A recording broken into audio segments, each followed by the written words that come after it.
What's up, everybody? I am the Poetess. Thank you for tuning in. Today marks the 24th anniversary of the passing of rap legend Eric Eazy E Wright. Eazy was a friend and co-worker of mine, and I had the opportunity to work with him years ago at 92.3 The Beat when he had the Ruthless radio show. Shout out to Julio G. I, along with Sharice Saunders and Mike Mann, produced this radio documentary you are about to hear.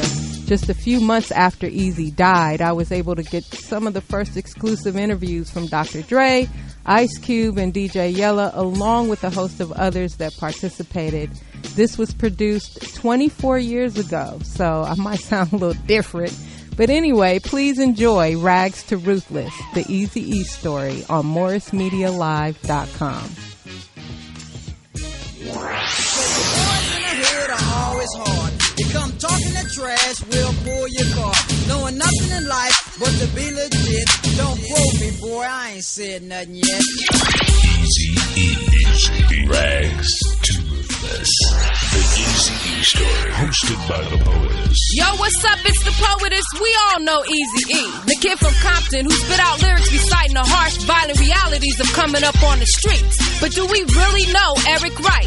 Well, there is a story to be told about the personal side of Eazy E. Yo, Dre. What's up? Give me a funky ass bass line. In Eazy's own words, taken from one of his last interviews, and in the words of people close to him, we unearthed the side of Eric Wright that few people knew. His early days with NWA, the breakup, post-NWA relationships, projects he had planned for the future, and the effect of his AIDS announcement on hip-hop in the world. His was a life that extended thousands of miles past the physical boundaries of his Compton hometown to affect millions of true hip-hop heads worldwide.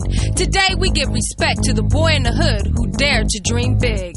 It all started for Eazy in the early 80s when pockets were thin and getting paid was the number one objective in the hood. In fact, Eazy once said he considered being a doctor because doctors make the most money. But the rewards of that goal wouldn't come for years and years. So Eazy turned to the trap that a lot of brothers get caught up in, getting his hustle on. The difference between Eazy and most of the other hustlers is that Eazy understood where that lifestyle could take you, either to jail or to an early grave. So he thought of a safer way to make some ends. I mean, basically what I did, I was starting a record company. And I figured, you know, people always like music, and music always gonna be around. So I figured you can make money off, you know, music. Eazy put his plan into action and compiled a crew of 4 other artists, Dr. Dre and DJ Yella from the world-class Wrecking Crew, MC Ren out of Compton, and Ice Cube out of South Central. Dr. Dre talked about how he first came to know Eazy. You see, actually, me and Eazy met, I think it was around 83, 84. Well, we always saw each other around the park and everything, but we really started hanging around 83, 84. It was at a block party. 4th of July, we had a block party in the neighborhood. And, well, we didn't have the block party. Somebody else had the block party. And the police came and shut it down, told everybody they had to go home, and everybody still wanted to party. So me and Eric hooked up and was like, yo, let's go to my mom's backyard. That's what he was saying. So we went and gathered up the little bit of equipment I had, took it to his house. A couple of people brought speakers and, you know, this and that. And everybody went in his backyard and started partying. A friendship was cemented that day, and Eazy E and Dr. Dre soon began to work on demo tapes, one of which Ice Cube wrote called Boys in the Hood. The boys in the hood are always hard. You come talking that trash, we'll pull your card. Knowing nothing in life but to be legit. Don't quote me, boy, I ain't said nothing yet. It was also around this time that Eazy met with Jerry Heller, a manager of various rock groups who noticed how popular rap music was becoming. Jerry Heller knew Alonzo Williams, who managed the world-class Wrecking Crew. Eazy played Boys in the Hood for Heller, and that was all it took. Jerry became Eazy's manager, and Eazy launched Ruthless Records in 1987. Ice Cube and Dr. Dre dropped some history behind the making of Boys in the Hood. To witness the strength of street knowledge. Dre had introduced me to a dude over Jink's house one day named Eric. This was about, it was either early 85 or late 85 or early 86. But it was around that time. And,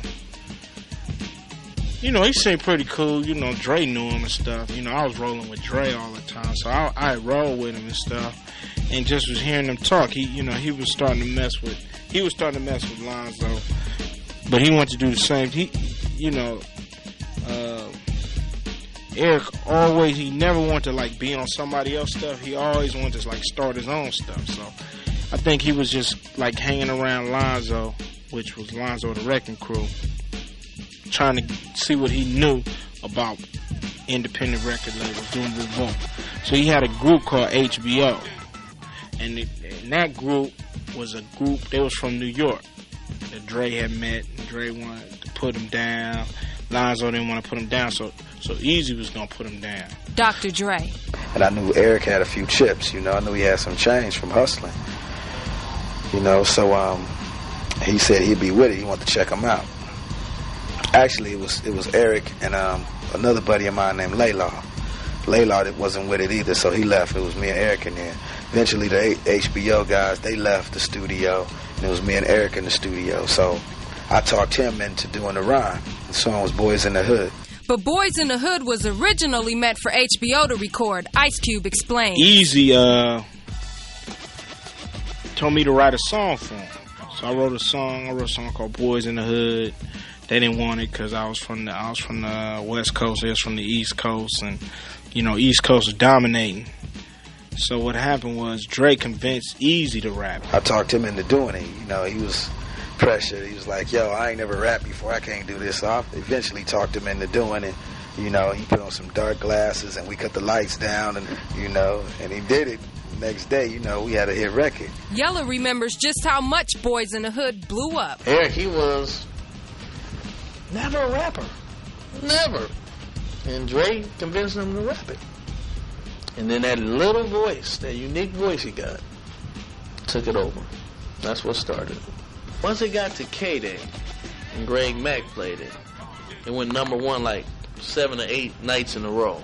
The legendary K-Day was LA's only 24-hour hip-hop station until newcomers came along and changed the format in March of '91. The station's most prominent DJ, Greg Mack, remembers meeting Eazy one night at a club. I remember we were doing a promotion at a club called Casa, a club which was mostly Hispanic in downtown LA. And it was a Friday night. We were doing a live thing out there on the radio station and stuff. Eazy and Dr. Dre had brought him out because Dr. Dre was doing mixes for K-Day at the time. So he had brought Eazy by and said, this is a guy that's trying to get in the business, and, what can you tell him as far as, what he needs to do and what kind of music he needs to come with. And basically I listened to Boys in the Hood, which he had on his headphones, which he was walking around with. And I said, well, it's not a bad record, but you need to clean up the language a little bit. I said, it's not a matter of selling out, but you need to, take the cuss words out in order to get on radio. So I think it took about a week, and Eazy came back, and he had a clean version of Boys in the Hood, which I'd been hearing on the streets for at least a month before that. Everybody was bumping it. So it was like something we didn't even think about. We just put it on right away, and the response was immediate also. And it just took off. Woke up quick at about noon, just thought that I had to be in Compton soon. I gotta get drunk before the day begins, before my mother starts bitching about my friends. About to go and damn near went blind. Young nigga at the pad throwing up gang signs. Ran in the house and grabbed my clip with the Mac 10 on the side of my hip. Bailed outside and pointed my weapon. Just as I thought, the fools kept stepping. Jumped in the foe, hit the juice on my ride. I got front and back and side to side. Then I let the Alpine play. Bumping new shit by NWA. It was gangster at the top of the list. Then I played my old shit. It went something like this. Cruising down the street in my 6'4", jocking the freaks, clocking the dough. Went to the park to get the scoop. Knuckleheads out there, cold shooting some hoops. A car pulls up, who can it be? A fresh El Camino rolling Kilo G. He rolled down his window and he started to say, it's all about making that GTA. Cause the boys in the hood are always hard. You come talking that trash, we'll pull your car. Knowing nothing in life but to be legit. Don't quote me, boy, I ain't said nothing yet.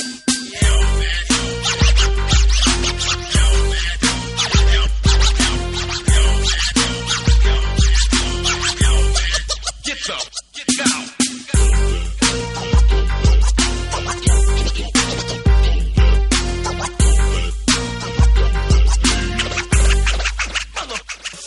Donald B in the place to give me the pace. He say my man JD is on free base. The boy JD was a friend of mine till I caught him in my car trying to steal an Alpine. I chased him up the street to call a truce. First I beat him down cause I had the juice. Little did he know I was from the old school. One sucker beat didn't know the rule. Cause the boys in the hood are always hard. They come talking that trash, we'll pull your card. Knowing nothing in life but to be legit. Don't quote me, boy, I ain't said nothing yet.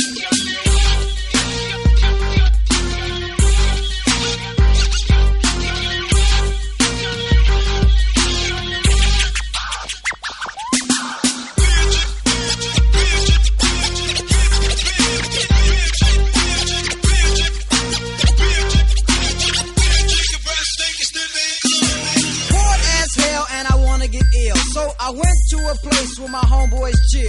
The fellas out there making that dollar. I pulled up in my 6'4" Impala. They greeted me with a 40 and I start drinking. And from the 8-ball my breath starts stinking.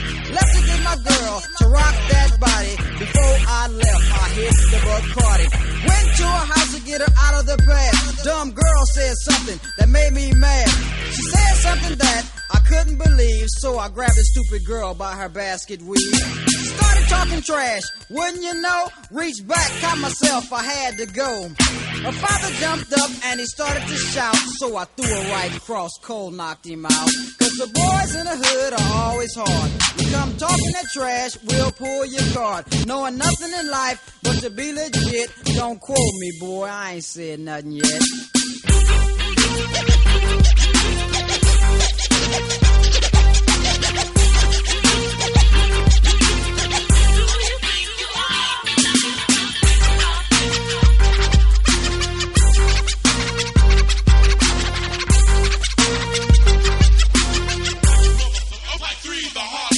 I'm rolling hard now, under control. Then wrap my 6'4" around a telephone pole. I looked at my car and I said, oh brother, I throw it in the gutter and go buy another. Walking home and I see the G ride. Now cat is driving Kilo on the side. As they busted a U, they got pulled over. An undercover cop in a dark green Nova. Cat got beat for resisting arrest. He socked a pig in the head for ripping his guest. Now G is caught for doing the crime. Fourth offense on the boy, he'll do some time. Cause the boys in the hood are always hard. You come talking that trash, we'll pull your card. Knowing nothing in life but to be legit. Don't quote me, boy, I ain't said nothing yet.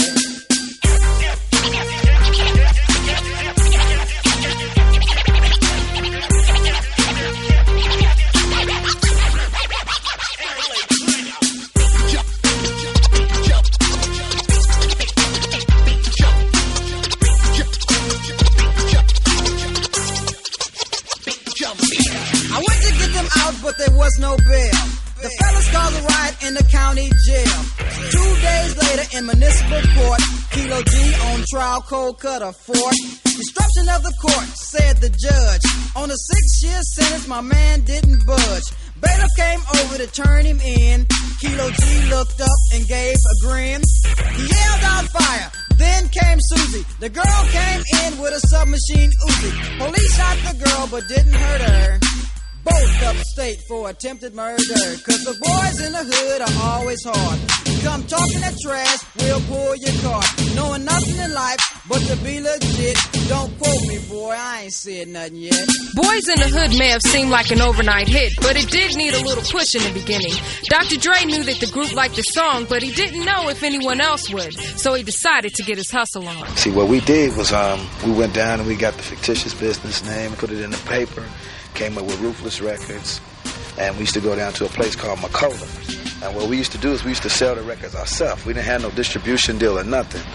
We would go down and have like about 2 boxes printed up, you know, which 50 comes in a box. It costs $1 to print them up, you know. So we spend $100 and go sell them to different record stores or swap meets for like $250, $275 a copy. And, you know, we just come up on the money like that. Eventually, we took the money that we made on Boys in the Hood and made the first NWA record. Ice Cube also credits Greg Mack of K-Day for NWA's initial success, starting with the station's decision to play Boys in the Hood. K-Day had a big part and just blowing us up out here, because the record had a domino effect. You know, it wasn't just like bam. It would start blowing up in L.A. and then start blowing up in San Diego and then Fresno and Phoenix and Denver and Las Vegas. So it's just started just spreading through the country like a virus or something. So K-Day was a big part of that for giving us the initial spark. DJ Yella remembers hitting the road with Eazy to promote Boys in the Hood. Eric had like rented the station wagon because we had a little motion tour with Salt and Pepper, UTFO, somebody else. And we did like 12 little shows in Seattle and Vegas. We was there. That's how we started. Just doing shows with them. Off of the Boys in the Hood record. That record ended up on Eazy's 1988 debut solo album, Eazy Does It, which went double platinum and was released simultaneously with an album featuring Eazy, Dre, Q, Ren, and Yella, together known as Niggas with Attitude. The album Straight Outta Compton will become one of the most important and influential rap records of all time due to its lyrical content. One particular song on Straight Outta Compton would become the definitive battle cry for thousands of young brothers in hoods all across the country who were tired of constant gaffling by the police. Eazy E, won't you step up to the stand and tell the jury how you feel about this bullshit? I'm tired of the jacking, sweating my gang while I'm chilling in the shack and shining the light in my face, and for what? Maybe it's because I kick so much, but I kick ass. Or maybe because I blast on a stupid ass when I'm playing with the trigger of an Uzi or an AK. Cause the police always got something stupid to say. They put out my picture with silence. Cause my identity by itself causes violence. Or E with the criminal behavior. Yeah, I'm a gangster, but still I got flavor. Without a gun and a badge, what do you got? A sucker in a uniform waiting to get shot by me or another nigga.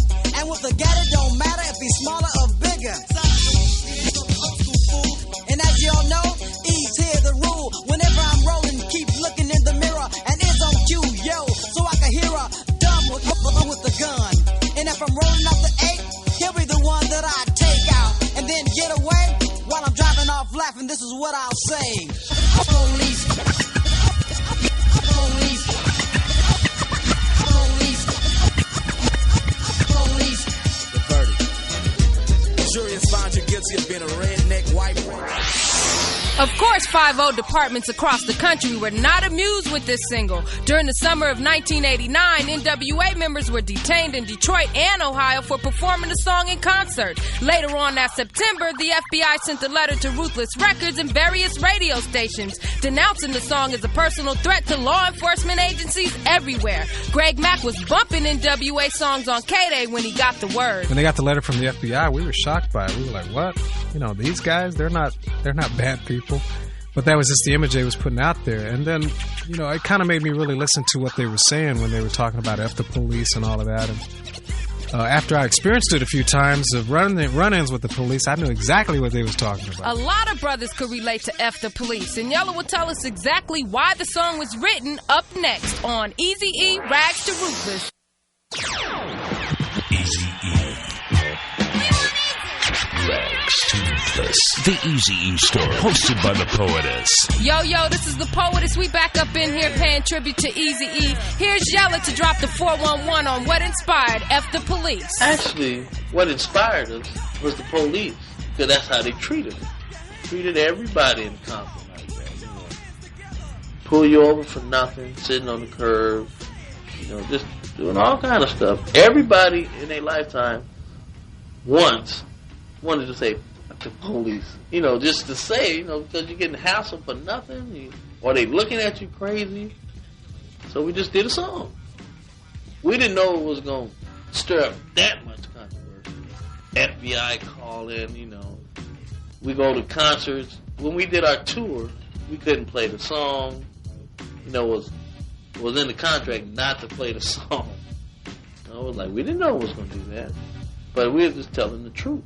It was this truth about life in the hoods of America the critics still don't accept. But it didn't faze NWA as Eazy had bigger plans for the group. I was going to release everybody as a solo artist from that.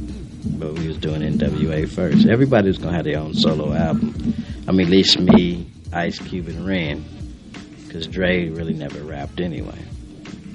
I mean, He basically was production. Eventually, everybody did go solo, but not in the way Eazy wanted it to happen. Cube remembers how the dissension in ranks began over who would get production credits. We would start arguing about, like I said, the production.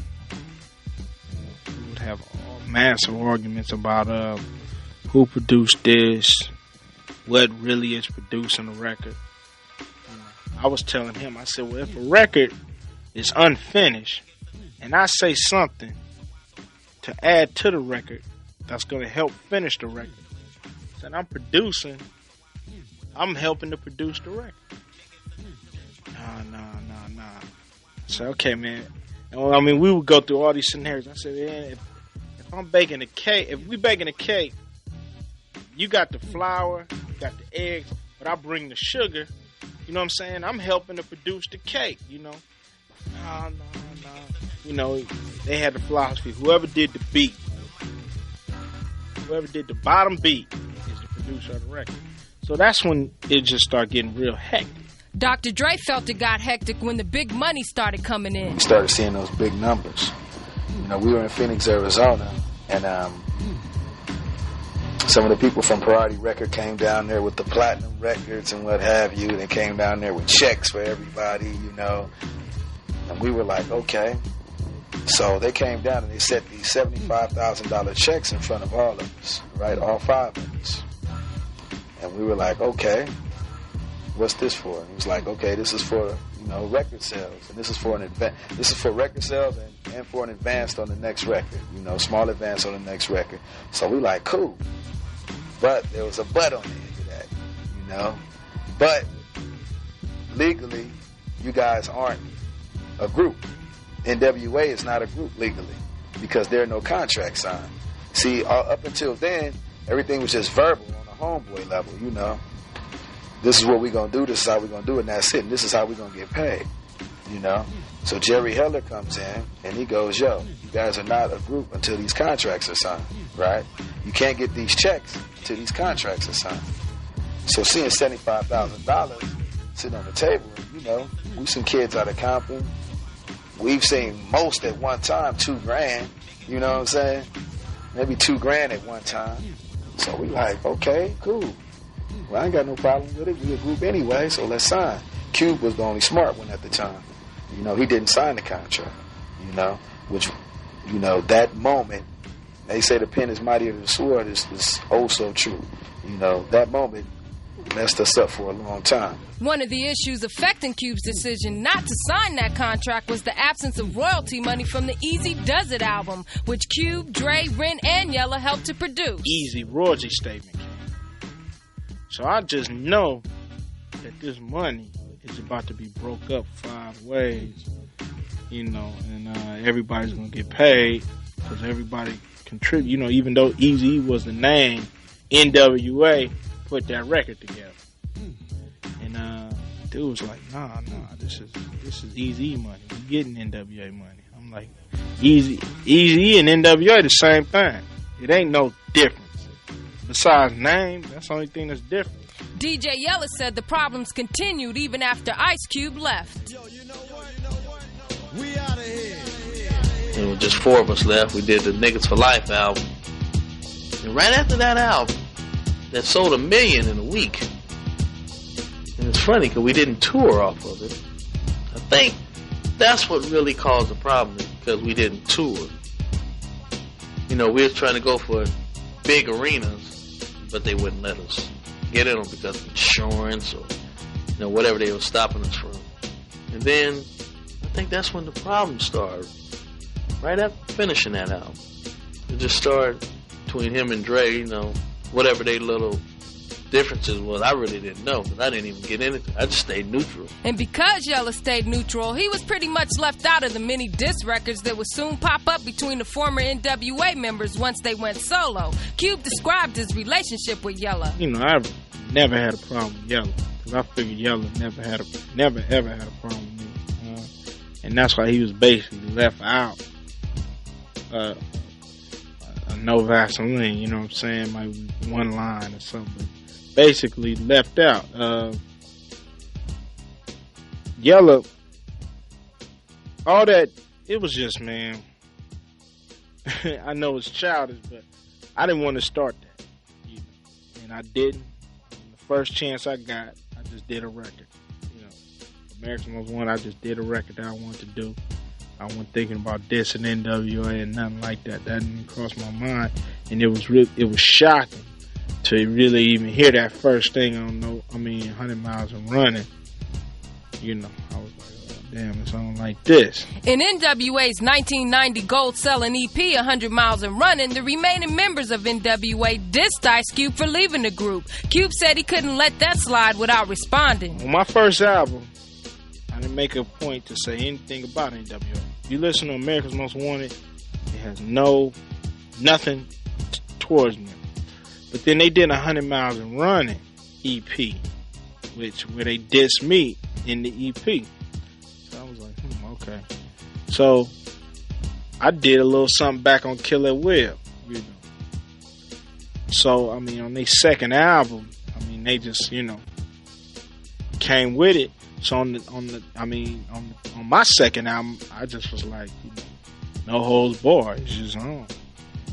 And No Vaseline is like the result. Dre eventually left the group for the same financial reasons Cube left, but not before recording the EP 100 Miles and Running in 1990 and the platinum-selling album Niggas for Life in 91. But looking back, Dre says that he, Eazy, and Ice Cube could have worked out their differences because the root of their beef was not with Eazy. I had no problems with Eazy.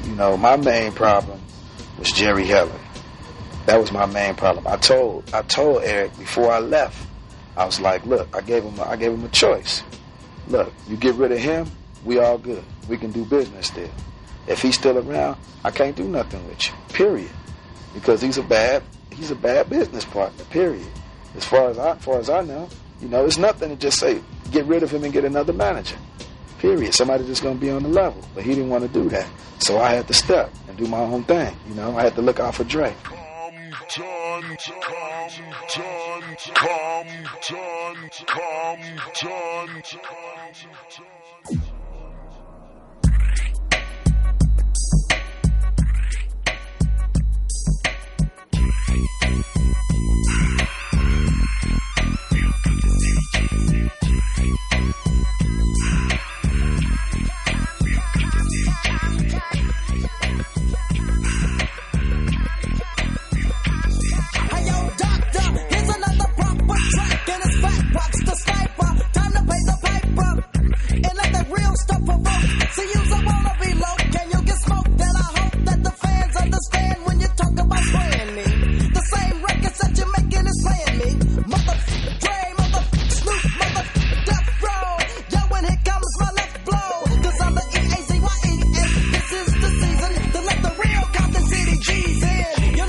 Compton City G's. Well, it's the knockout definition, original baby gangsta.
said I am ruthless. Yo, Dre, you should have known by now. Got them in the streets, so he said I am ruthless. Yo, Dre, what's up? Boy, you should have known by now. Eazy dope. And suddenly, Eazy found himself all alone. He dropped 2 solo EPs, 5150, Home for the Sick in 92, and It's On Dr. Dre 187 Killer, the latter of which was made in response to the anti-Eazy content of Dre's first solo album, The Chronic. It was during this period the tensions appeared to be high between the former NWA members. It was the Cubeless NWA who drew first blood at Cube with Message to Benedict Arnold. That was answered by Cube's No Vaseline, which inspired the newly solo Dr. Dre to target Cube as well as Eazy and Dre Day. Then Eazy ended the diss fest with real Compton City G's. But even after all that drama, Cube and Eazy eventually patched up their differences, as well as Eazy and Dre. Well, sort of. Well, it was a little bit of animosity because of the records that we did, you know. I ain't gonna say it was just like peaches and cream, because it wasn't, you know. Like I said, we talked. We laughed and talked a few minutes about some old times just over the telephone. Actually, we talked twice. And, we was basically all the record stuff was squashed. I said what I had to say about him. He said what he had to say about me, and that was that. You know, we both made some money. It was all good. You know, we're going to hook back up and hopefully do the NWA thing. The NWA thing was the rumored NWA reunion album. Dre speaks on how close that was to happening. I was doing the Nate Dogg video and the Dog Pound video. And during that video shoot, I was talking to Eazy on the telephone. And we were setting up meetings to get together. Me, him, Cube, Yella, and Ren, you know. Everybody else was with it, but, you know, it was just me and Eazy that had to come to a settlement, you know. So we settled on the meeting. We were going to hook it up. Actually, Mike Conception got us together. You know, Mike Conception got us on the phone together, and we started talking. You know, it was like, yo, boo, boo, bam. Before you know it, we was laughing about old times and this and that. We were going to hook up. Ice Cube was even with the idea of an NWA reunion. Yeah, I had no problem with putting the group back together and doing the record, and I had no problem with that. He knew it. You know what I'm saying? But then a new beef developed. You know, the Dre and Eazy thing. And I would tell him, I said, "That you got to settle that." You know what I'm saying? You get that settled, and I'm cool. I'm straight. You know what I'm saying? Just let's do it. So I mean, the last conversation I had with him was in New York about 2 weeks before he got sick.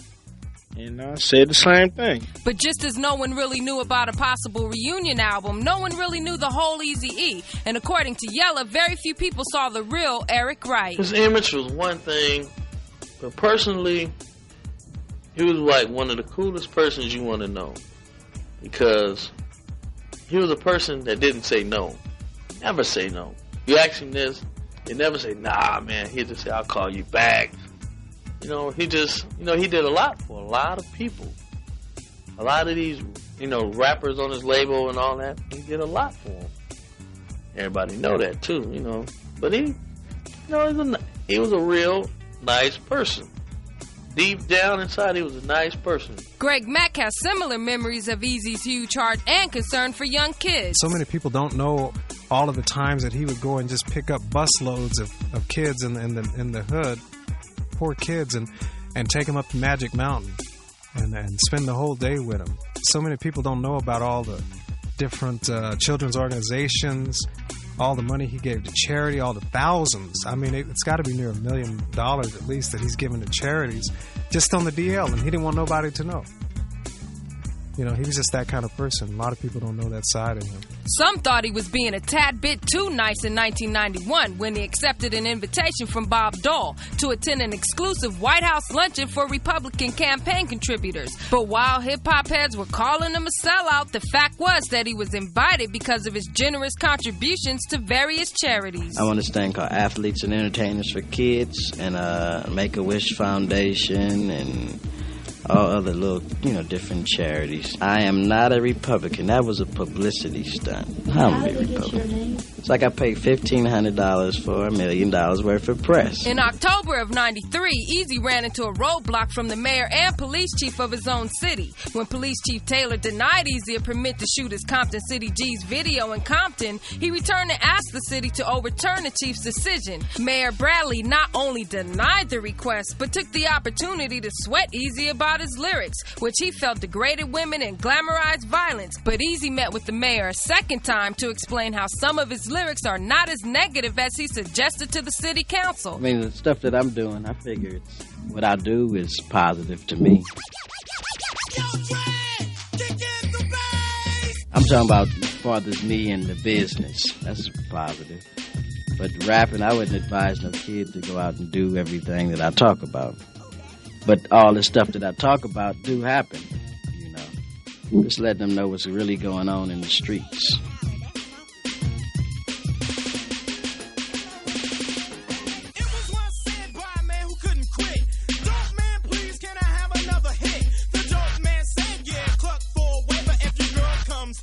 And do me a favor. It all happened and the guy tried to choke her. Pusher didn't care, she ain't nothing but a smoker. That's the way it goes, that's the name of the game. Young brother living dumb by slanging cane. Going around his naked 14K heaven. Girls on his jack about 24/7. He won't live long, just keep on waiting. Dope man dies cause he had fresh dates. Living in Compton, California, CA. 3 went to jail cause the police pulled the raid. To be a dope man, it's a life of grief. 2 best days on the 1st and 15th. Got a lot of money, nothing less than a 20. Yo, you want a 5? Oh, the dope man's got plenty. To be a dope man, boy, you must qualify. Don't get high off your own supply. From a key to a G, it's all about money. 10 piece for a 10, bass pipe comes free. And people out there not hip to the fact. If you see somebody getting money for crack, he's the dope man, dope man. Hey man, give me a hit. Dope man, dope man. Boy, you need to quit. Dope man, dope man. He don't care anyway. Dope man, dope man. As long as he gets paid. Yo, man, you what happened to JD the other night? Yo, I heard he got locked up for some of that stuff, man. Yeah, he did. Now I think he's doing about 10 to 20. I told that brother that was working at the post office. You need somebody with money so you get a dope man. Juice that fool for as much as you can. She like his car and he get with her. Got a black eye cause the dope man hit her. Let that slide and you pay no mind. Fine that he's slapping you all the time. But that's okay cause you escape and you got back with him cause he keeps you draped. Do what he say and you keep your mouth shut. Popping that trash might get you beat up. We'll sit and cry if the dope man strike you. He don't really care, he got 2 just like you. There's another girl in the dope man's life. Not a prostitute but far from a wife. She's called a Strawberry and everybody knows Strawberry is good to go. Do anything for a hit or 2. Kill a girl rock, there's nothing she won't do. Might be a wife, sister, or girlfriend. Come home and see her in the bed with the dope man. Strawberry just look as she pleases, but don't mess around, she carries diseases. And people out there not hip to the fact that Strawberry is a girl selling body for crack to the dope man, dope man. Hey man, give me a hit. Dope man, dope man. Boy, you need to quit. Dope man, dope man. Yo, Dre, kick in the bag. You're talking about how this dope man goes through everyday life, right? And whatever he might be going through, he having all this fun, making all this money and the girls and everything. But at the end of the song, that dope man might end up dead or in jail, you know. So that's like telling people, if you want to go this route, you want to get into selling drugs, this is what might happen to you. You might end up dead or in jail. So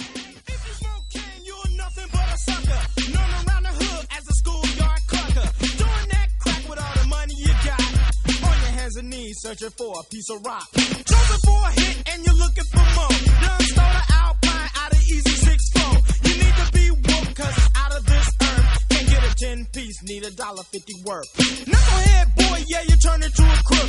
But swear up and down, fool, that you ain't hooked. You kicked your friend out and you beat his butt long. Cause he hit the pipe till the rock was all gone. You're robbing and stealing, bugging and illing while the dope man's dealing. What is healing your pain? Cocaine, this world's insane. Selling crack to another in the fast lane. Strawberries out there to play the role. Man, I wouldn't touch you with a 10-foot pole. Me neither, I just stop and grin. Dope man in the pen doing 5 to 10. Well, I'm the dope man, got caught selling crack. Now my face is in the dirt and the police is on my back. I used to sell coke every day on the streets. Now the child line is where I eat. So stop what you're doing, that ain't what it's about. Cause sooner or later it's gonna play out. There's money in the street, but I'll tell you what, either dead or in jail is where you end up. I know for a fact that's how it could be. Hey, dope man. No, that's not me. Now to sell crack is not the move. I just did it for the girls, car, money, and jewels. I was the dope man From the mob. dope man. Boy, get a job. Dope man. Crack as much as he can. What'd you say your name was? The dope man. Yo, Mr. Dope Man, you think you're slick. You sold crack to my sister and now she's sick. But if she happened to die because of your drug, I'm putting in your culo a 38 slug.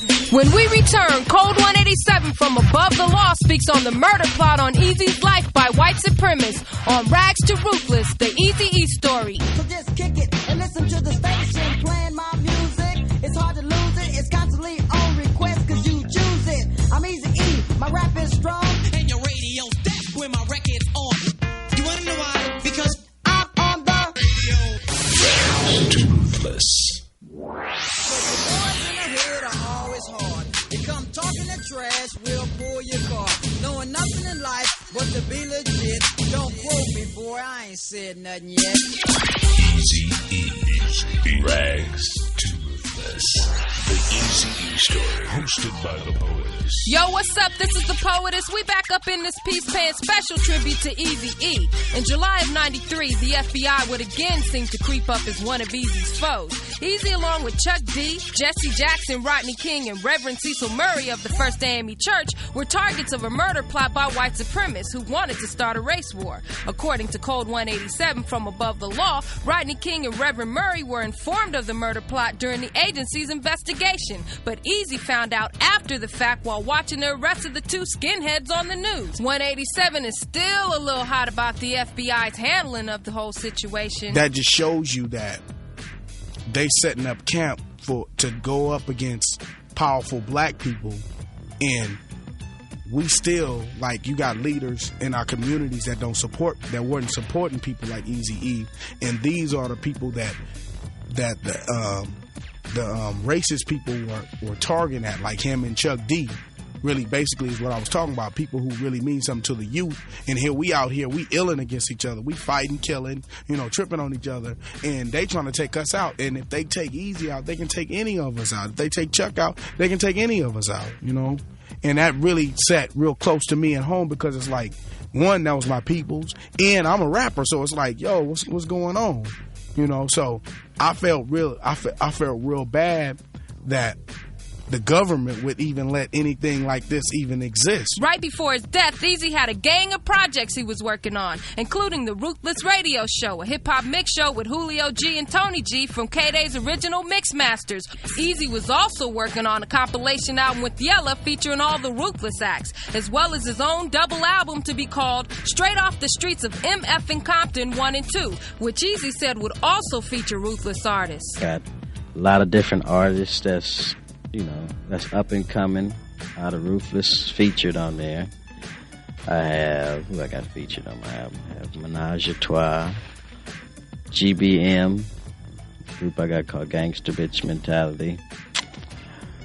I have Cocaine. I got Shaky, an artist called Shaky. Gangster Drayster, Knockout.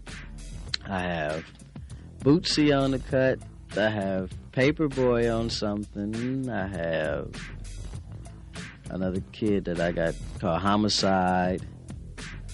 And I think I'm doing a little something with Scarface. I did some music with Guns N' Roses. That album was supposed to be released over 3 years ago and is rumored to be released sometime in the near future. The fate of that project is now in the hands of Yella. I'm the only one that can finish his album. I know where all the, everything is. Finish his album and the compilation that we did together, that we took pictures for. But we didn't like the pictures. But his picture cover is finished. If you would see his picture cover, then if you look at his double album cover, you go, it's like a collage. like little bitty parts of everything. All kind of different stuff. But now we probably got to add a couple of little more things because this happened. But it was the trip, it was like it was planned. When you look at the cover, it's like a little collage of all kind of old pictures, all kind of crazy stuff on it. But before Eazy could set these projects into motion, he was hospitalized for what was thought to be bronchitis and later revealed as complications due to the AIDS virus. Ice Cube remembers when he heard Eazy had been hospitalized because of AIDS. Katie's mother works for that hospital, so he told me, but I didn't believe it. I didn't want to believe it. I called Mac 10, and I was like, damn. He was like, man, that ain't true, man, that ain't true. Well, I said, because Mac was with me when we seen him in New York. He's like, man, we just seen him in New York. I was like, yeah, okay. I was like, yeah, so I just kind of just put it out of my mind. But it kept coming up, people kept saying it. So I tried to call up to the hospital, and it was like, ain't no Eric Wright here. I guess they had got a lot of calls, so they was just like this. And so I tried to call the record company. I left a message with Keisha at the record company. And still no answer. Then my lawyer called me the morning of the announcement and says, I got some numbers to give you from a girl named Keisha who works at Ruthless.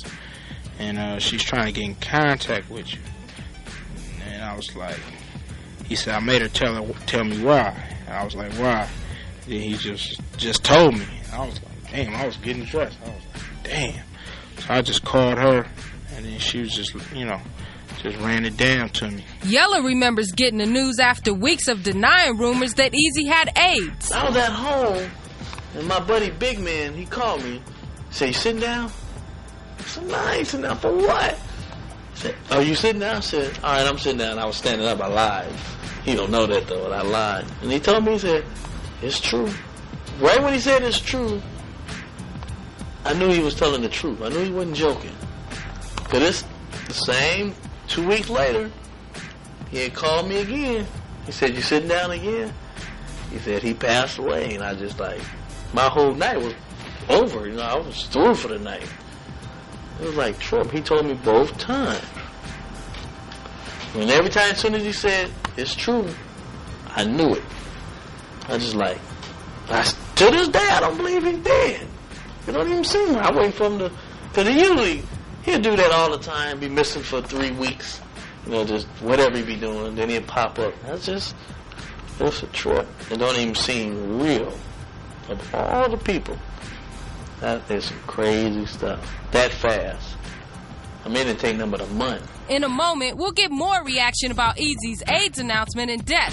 Here's Eazy E's last proteges, Bone Thugs and Harmony with Crossroads on Rags to Ruthless, the Eazy E Story. KKBT Los Angeles, The Beat. And while even though you still got love from home, my nigga just rest your soul.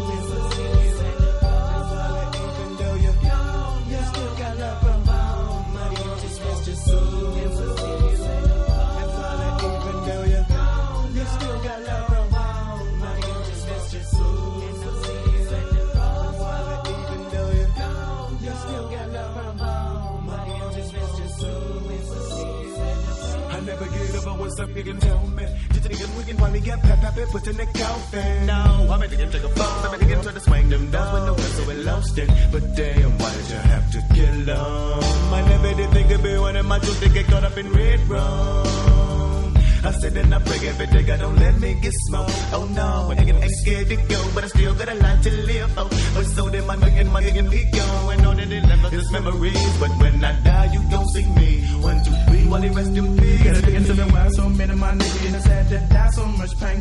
Even niggas in the hood is no good. Putting one to your own home is brain. And niggas getting high, thinking back in the days when we did some fucked up things. Now I gotta ask God if that's the reason my home is going away. And I gotta give hate to your gangsters out there faking the funk, acting like you got a problem, but you're just too playing die drunk. Put down your 40s, pick up your fists, and handle that shit like man. Cause too many punks out there bumping, thinking you got is your friend. You still got love from home, but it just rest your soul. Even though you still got love from home.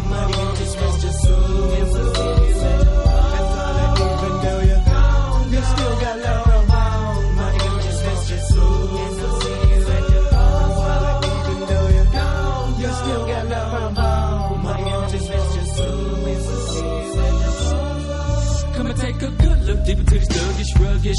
I see the dusters cry, and I'm asking the good little why inside. He told me we live to die, not another on the team with a dream. Make a deal with the struggles like you, Wally. I love you to death, but I wish I could have seen through your troubles. And it's hard to say goodbye to another bone. I'm feeling all in the dumps, and all of a sudden I'm so alone. Stay strong and hold on to a lifetime of memories. You're living off in my prayers. Gotta let the man upstairs know that somebody cares. Just waiting, I'll be when there. I looked the word it comes, heard it said, oh my Lord. Like it don't look good on 123rd, bled dead to the world high. And when about loading now, damn, she gon' act a fool. Right of the blue scene, touch she knew it happened to Wally, she lost her cool. Remember more good when I get more love. Clubbing on 8 ball, used to tell in the past a week. I wish I could tell in the smoke it all. Not my dog. The mission is deep, so listen up while you sleep. To get where you headed, you must make a heaven of hell and your smooth creep. You still got love around, but it just rest your soul. Even though you're gone, you still got love around, but it just rest your soul. And even though you're gone, you still got love around, but it just rest your soul. And I'll see you at the cross. Even though you're gone, you still got love around. That's Bone Thugs and Harmony with Crossroads, a song that pays tribute to their dead homies. Ironically, the song was recorded in early '95 and took on an unexpected meaning after Eazy E's death. Here's Greg Mack from K-Day, who was also taken by surprise. I was shocked when I heard that he had AIDS. I know that his bronchitis had been acting up, and that, you know, he's always had a bronchitis problem. I never thought in a million years that it was AIDS, because, you know, we had talked about, you know, future plans. I mean, just as recently as right before he went in the hospital, and you know, he never showed any signs. I really believe that he had no idea that that's what it was. He was just healthy. He was just normal. He was just easy. He was still working 20 hours a day, because that's the way he was. He lived and breathed in the studios. I don't see where he found time for anything else, but you know, I was just shocked. I was saddened, because I considered him to be a very good friend of mine. Dr. Dre first dismissed the news of Eazy's condition as a rumor until he saw his old NWA partner for himself. Actually, I didn't believe it until I went to the hospital and saw him, and it hit me pretty hard. It was like, yo, I mean, it's different when you hear about, like, Magic having it, and because, I don't know Magic, I just know Magic is the bomb on the basketball court, and when I see him out, he cool, it's like, what's up? But I grew up with Eric, and it was like, it's just like your brother passing away, you know what I'm saying? It was close like that, because the time that we spent apart can't even touch the time that we spent together, because we were apart and mad at each other about 2 years, and we grew up together. That can't compare to the time that we spent together and all the good times that we had, so it was kind of rough. Cold 187 from Above the Law remembers feeling empty after being informed on Eazy's condition. I felt empty. I felt a part of my life, because, the only person I've ever worked with, and for us as Above the Law we've ever worked with, was Eazy. Now that he's gone, I just think he haven't called me. I still haven't woke up. Julio G, who was a part of Eazy's Ruthless radio show, remembers the last conversation he had with Eazy. He called, he had been calling me from the hospital when he was in there, and the thing that the thing about Eazy, like, a lot of people know him as an artist, but I knew him like in a, we talked every day, you know what I mean? So it was like, when he was calling me from the hospital, the thing that was weird to me, like the last time we talked about the radio show, and we were having, I was saying that I wasn't really happy with it, and that, I wanted things to change, or I was going to have to get out of the show, and go do something else, because I had got another offer to do something else, and I said, I got to get on, because I can't do this way, He was like, nah, man, you can't leave, man. You can't, man. You just can't leave, man. We work too hard for this, man. Let's just change however you want to do the thing or whatever, and we'll go from there, And so the thing of it was that I know by that time he had to have known what he had, but he still kept talking about business to me. He was still like, let's finish this thing up, and let's mix this record and make sure this is done, and da da da. And that's that was kind of weird to me, and I felt bad because I felt bad now that I even talked about business to him at that time. Cube didn't know that this time with Eazy in New York would be the last time they would see each other. Cube told us what they discussed at that club in New York 2 weeks before Eazy got sick. We was talking about doing a record, doing the NWA record. That's all our conversations was about when we saw each other. Putting that record back together. Me coming on his radio show.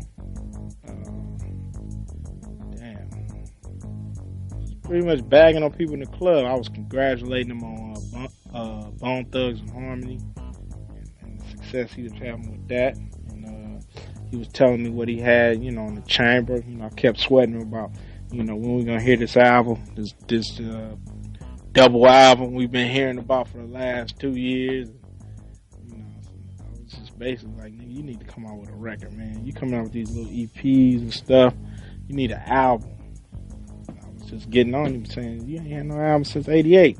And just, we was just shooting it like old times, Now I know that was really for a reason, you know what I'm saying? But it just, for the first time, we just felt totally comfortable in each other's presence, it wasn't no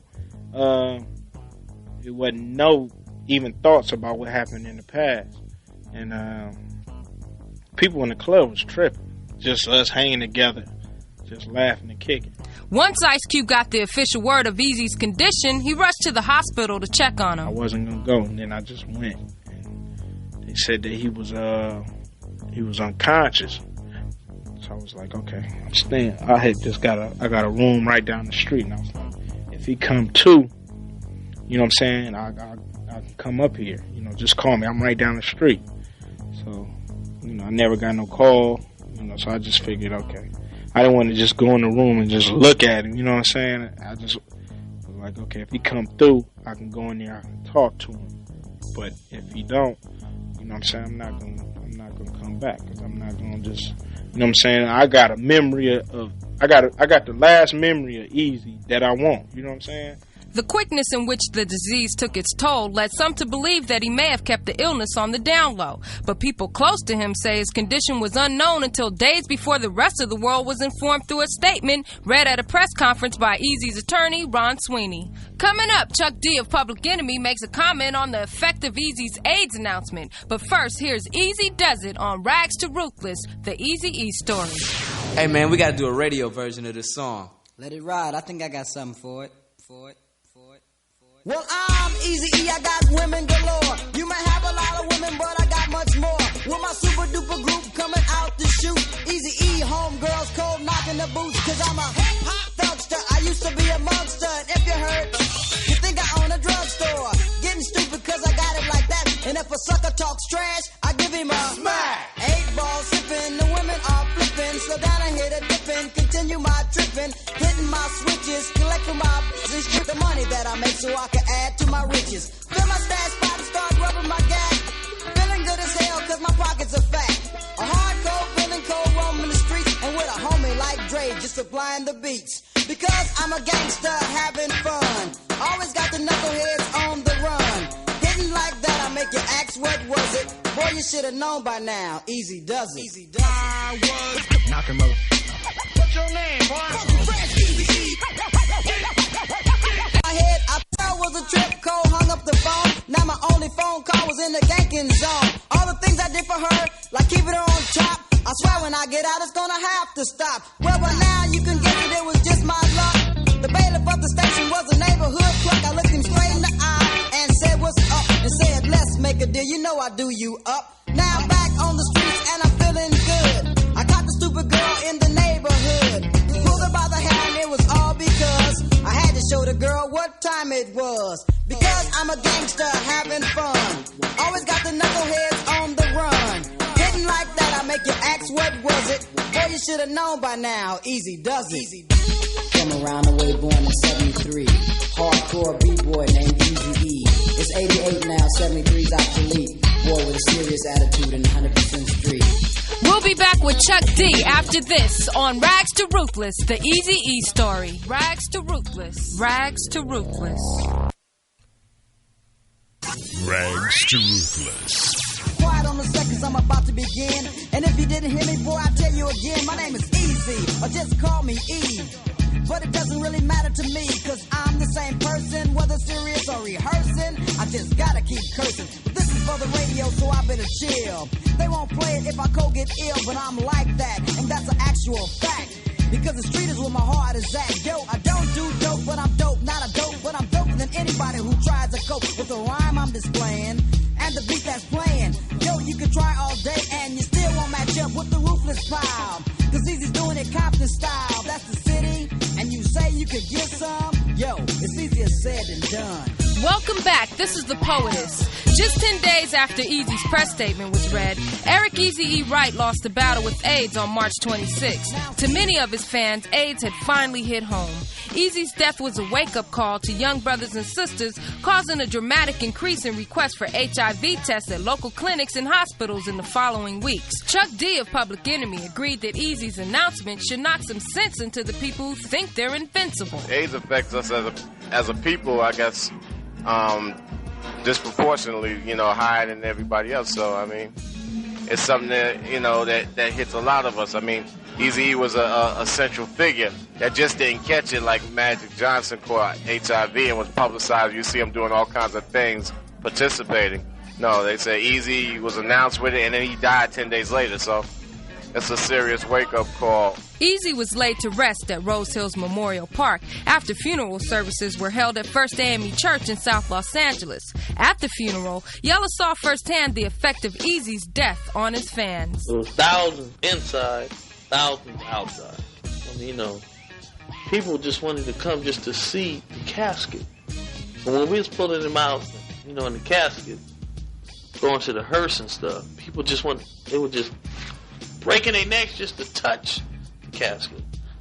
It was like he was walking out. It was like amazing, all these people, I seen a lot of people crying, and all the people that I know to this day, the people that talked about him feel very bad right now. I know they do, whoever they are.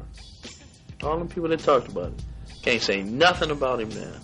But critics of Eazy E wasted no time in flooding conservative talk radio with insensitive comments attacking his character. The fill-in host of one radio station even referred to Eazy as a loser. Whatever your assessment of the man may be, does not change the fact that the brother made a lasting impression in the lives of those close to him. Code 187 from Above the Law remembers the man who signed him to Ruthless Records 7 years ago. He was so down, you know what I'm saying? He was like, look, y'all don't gotta be on the streets no more slanging, because we were slanging at the time hard, you know what I'm saying? Seeing the homies get capped up and go into the pen, the whole nine. He was like, y'all don't gotta do that no more. Set us up with some ends like that, straight square business, straight up out the box. To me, he was loving, he had a lot of love for it. He wanted to be everybody's best homie, everybody's, he wanted to sign everybody, he wanted to support everything everybody done. In times like that, you can't be like that. But he was about do your own thing. Whatever you had to bring to the table, he respected it. You know what I'm saying? And he supported it. So, to me, he was straight up. He was like 6 o'clock, you know what I'm saying? Straight up with everybody, you know what I'm saying? He never pulled no punches. He was always a person that said whatever he said he could do it. Julio G also recalls a similar conversation with Eazy. This one time I walked in his house. He had just got this new house out in the valley, and we were helping him put this studio in. I walked in, I was like, wow, E, this is a bad house, man. Man, this is incredible, He's like, man, you like it, man? It's like, yeah, man. He goes, this is just a little something, I was like, man, this is, for me, it was a real big thing, And I just sat there and said, wow, man, this is dope, man. He was like, hey, man. He was like, don't worry about it, man. You're going to have one too, man. Don't worry about it, man. Y'all going to have one, man. Y'all going to live right around the corner from me, man. Don't even worry about it. Let's just get these records out. Man, y'all going to have one too, man.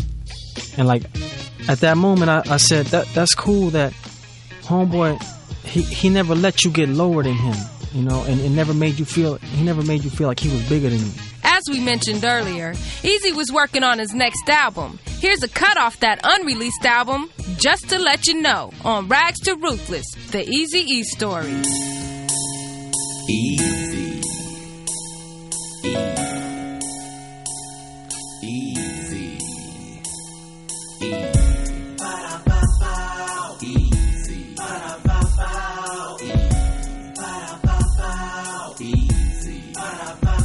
It's that man coming up from the land of the CPT. What's my name?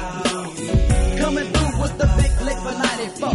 Showing all y'all them true ass gangster flows. So bow down, bow wow, the big dogs in town. And them guts is the only thing a pound. Laid back as I blow a fat sack. Hitting switches for the bending corners in a Cadillac. So take a ride on the ruthless side with the E to the A-Z-Y. That making more off your hits than you do. You fools need to recognize this truth when I roll through. Trying to speak up on the OG. You don't know me. Raise up off these little wannabe. Cause I peel caps if need be. And ain't nothing you gon' bring gon' see me. Just to let you know. One more time for the rhyme again. Coming from the C-O-M-E-T-O-N.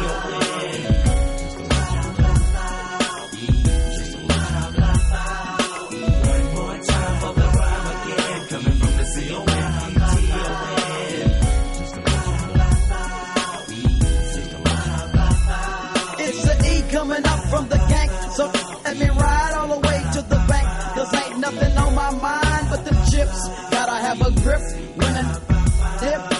Back to the past on them Compton streets where the niggas get beat when us gangsters meet. And fools getting mad cause they can't ride like I ride. Front and back, dipping side to side. And it's been like that since I was a BG.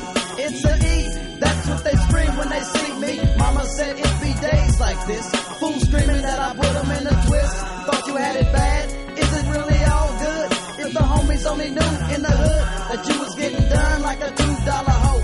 It's just a little something from the E to let you know.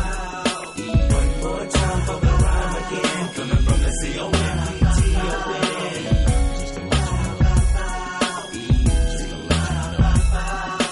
One more time for the rhyme again. Coming from the C-O-M-E-T-O-N.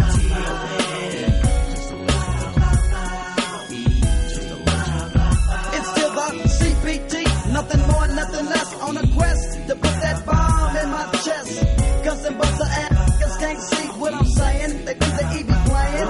But I ain't giving up nothing but this clock in your mouth. So recognize that or get your punk ass knocked out. So if you wanna ride, then jump on in. Sip a cup of gin, ain't no friends when it come to ends. So no hard feelings when you be dealing with the original Compton criminal. Cause the only thing poppin' is the snaps. And ain't no fun when it be tapped perhaps. But the like the E ain't trippin' though. I'm just here to let you know.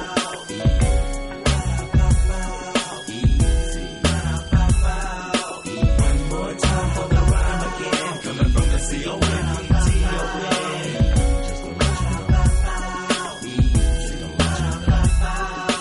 One more time for the rhyme again. Coming from the C-O-M-E-T-O-N.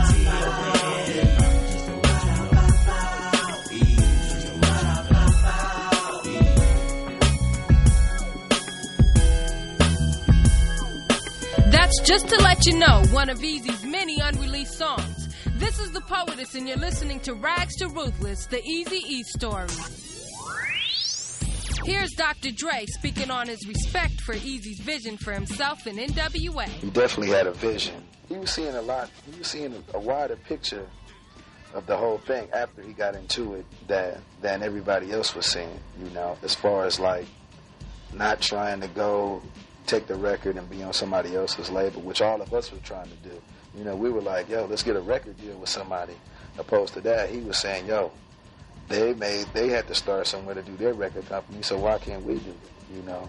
So he definitely had a vision, and it came off because right now you have everybody coming up trying to do their own labels, you know, do label deals, and it's working, you know? It's working for the better. As much as Dre feels Eazy contributed to the rising interest of independent labels, Ice Cube credits Eazy for the emergence of not gangsta, but reality rap. I see what kind of impact that we've had on the music industry, from rap to R&B, you know, to rock, roll and all that, you know. Everybody want to be hard. So, I mean, he got to be considered one of the forefathers.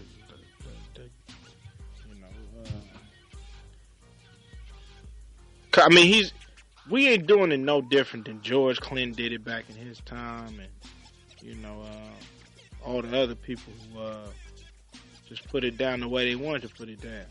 He ain't no different, you know.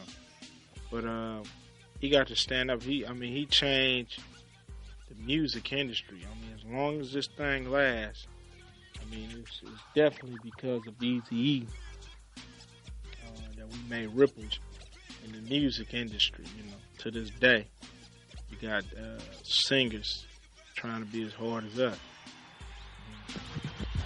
That's easy.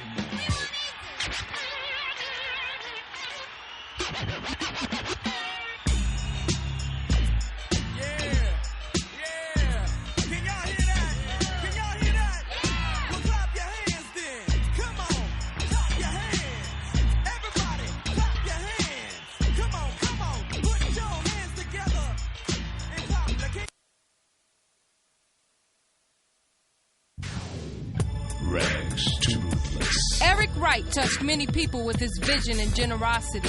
The former street hustler from Compton took the skills he acquired on the streets and applied those basic principles toward building his own business. How many of you today have the vision and motivation to achieve such a goal? To turn a negative lifestyle into a positive organization that reaches back to put others on? For these reasons, we must look to Eazy E as an example. And as Greg Mack reminds us, his death should not be in vain. There should be some kind of Eric Wright Foundation set up. I think that his death should be used for a positive thing. And when I say that, I mean getting the word out about AIDS and its destruction. And I think a lot of it is just ignorance, because people really don't know about this disease. Not that I know anymore, because there's research still being done, but you should know everything that you can know. And I'm sure that Eric would want it that way.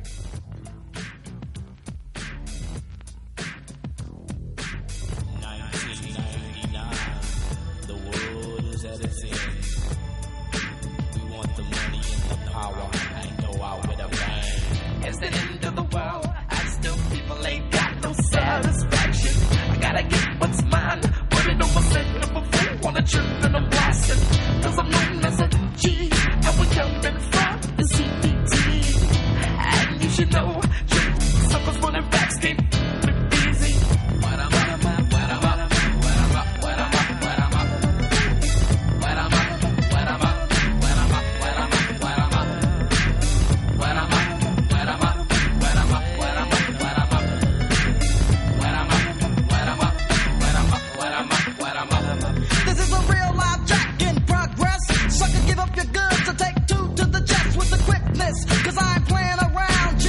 So take a look at a real live brother that's crazy. And get ready to die, low. Any last words before your ass gets smoked? It ain't a joke, because my pockets is broke, my friend. That's why I gotta do you in. Give up your ends and your gold and your brand new nights and anything else I might like. And then I'm up in the wind again to catch the next sucker slipping, taking 2 to the chin. I'm on a roll, 2 victims in one night, didn't even have to fight. Just pull out my 9 to end another's life. That's real life, so forget the silly stuff you heard. Now tell me, sucker, do you have any last words? It's the end of the world, and still people ain't got no satisfaction. Gotta get what's mine, put it on my set, if I feel on a trip, then I'm blasting. Cause I'm known as a G, and we coming from the CPT. And you should know, suckers running backstage with Eazy. What I'm up, what I'm up, what I'm up, what I'm up, what I'm up. What I'm up, what I'm up, what I'm up, what I'm up, what I'm up. What I'm up, what I'm up, what I'm up, what I'm up, what I'm up. What I'm up, what I'm up, what I'm up, what I'm up, what I'm up. Another murder was committed, made front page. Another dead from a drive-by, did it with a 12 gauge. The first stage of insanity. People say it ain't wise to get faded off the same eyes. A mother cries, another son lies in a casket. Life was fun while it lasted. The silly had to get caught tripping and set tripping. You should have seen that boy's blood dripping. Too many lives took, too many heart broke. But you don't hear me, so you know you see the gun smoke. Some ask, why do they take so many lives from the innocent little ones. But where I come from, we take stuff real. You build caps so you know you get your cap bill. Grab your steel, forget about what you heard. It's do or die, fool. Any last words? It's the end of the war, and still people ain't got no satisfaction. Gotta get what's mine, but it almost said it before. Wanna trip, then I'm rising, cause I'm known as a G, and we're coming from the CPT. And you should know, trick, clever's running back, skate with these. What I'm up, what I'm up, what I'm up, what I'm up, what I'm up. What I'm up, what I'm up, what I'm up, what I'm up, what I'm up. What I'm up. When you reflect on the life of Eazy E, remember the words of his closest friends. Remember his kind heart, his vision, and ambition. Here's some words to his fans from one of his last interviews. To my fans, I would like to say to my fans, thanks for your support, and stay true to the game. And don't ever believe people who tell lies. In the words of Eazy E, quote, I would like to turn my own problem into something good that will reach out to all my homeboys and their kin because I want to save their asses before it's too late, end quote. Don't let those words fall on deaf ears. Eric, your death will not be in vain. We miss you, Eazy. Rest in peace.